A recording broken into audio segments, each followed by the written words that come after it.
বন্ধুগণ, আসসালামু আলাইকুম। সিরাজউদ্দৌলা নাটকের আনোয়ার হোসেনের যে নায়ক চরিত্র সিরাজউদ্দৌলা, এই পাঠটি আসলে ভুলবার মতো নয়। সেখানে গোলাম হোসেনের যে ভূমিকা, সেইগুলিও ভুলবার মতো কিছুই না। তো বাঙালি সিরাজউদ্দৌলা থাকতে বুঝে নাই সিরাজউদ্দৌলার কদর, আর যে কারণে পলাশির আম্রক কারণে স্বাধীন বাংলার স্বাধীন পতাকা অস্তমিত হয়েছিল কিছু দুর্বৃত্ত মানুষের জন্য।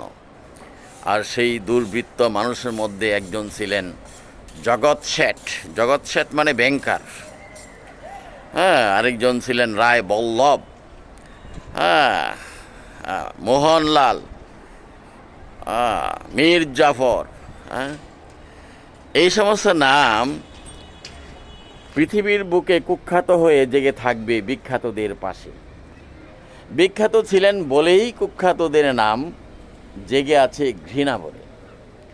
আমরা আমাদের জীবনের ভালো মানুষ যদি কখনো চিনতে পারি, আমাদের উচিত হবে বিখ্যাতদের পাশাপাশি কুখ্যাত হয়ে বেঁচে থাকার চেয়ে বিখ্যাতদের পেছনে তাদের সেবা করে, তাদের যত্ন করে নিজেদেরকে ইতিহাসের পাতায় অম্লান করে রাখা। পৃথিবীতে মানুষ জন্ম নেয় তার বয়সের মধ্যে, কিন্তু বেঁচে থাকে তার কর্মের মধ্যে, বয়সের মধ্যে নয়।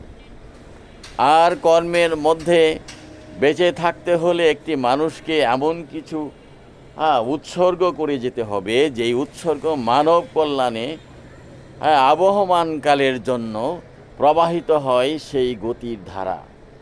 যেমন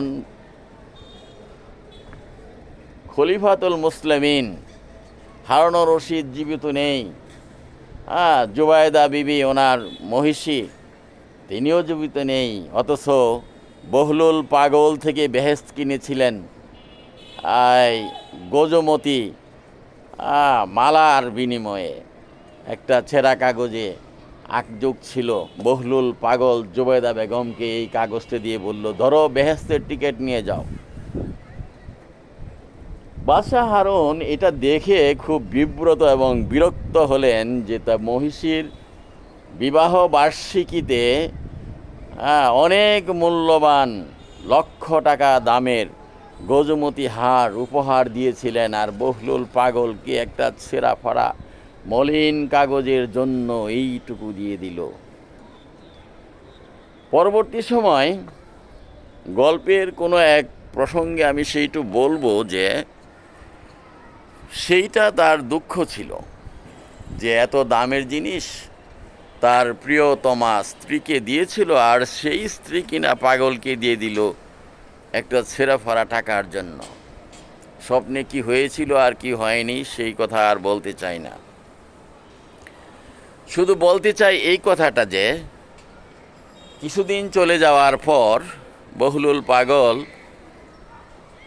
ফিরে এসে বাদশাহ হারুনের সম্মুখেই গজমতির মালা ফেরত প্রদান করেন এবং বললেন, এটা তোমার সাজে, আমার নয়। আমি পাগল মানুষ, আমি মাসেও একবার গোসল করতে পারার মতো পোশাক আমার নেই। তোমার এই জিনিস রাখার মতো ক্ষমতা আমার নেই। তুমি বাদশাহর দরবারের একজন মহিষী, তোমার দ্বারাই সেটা সম্ভব।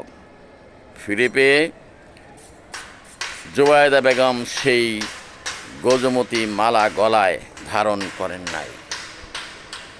তিনি সঙ্গে সঙ্গে বাদশাহ হারুনের হাতে উঠিয়ে দিয়ে বললেন, এটা বিক্রি করে যতটুকু টাকা পাওয়া যায় সেইটুকু টাকা দিয়ে মরুভূমির বুকে ইউফ্রেটিস এবং টাইগ্রিস অর্থাৎ ফুরাত নদী এবং দজলা নদীর বুক চিরে যে প্রবাহিত পানি, সেই পানির প্রবাহটি মদিনা পর্যন্ত যেন পৌঁছে যায়। অতঃপর তৈরি হলো নহরে জুবায়দা। নহরে জুবায়দার দৈর্ঘ্য ছিল 700 কিলোমিটার।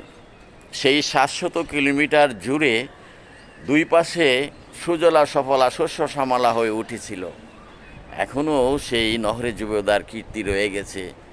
হারুন নেই, হারুনের স্ত্রী নেই, পৃথিবীর অনেক কিছু বদলে গেছে, আর আমরা তার স্মৃতি এখনও দেখতে পাচ্ছি।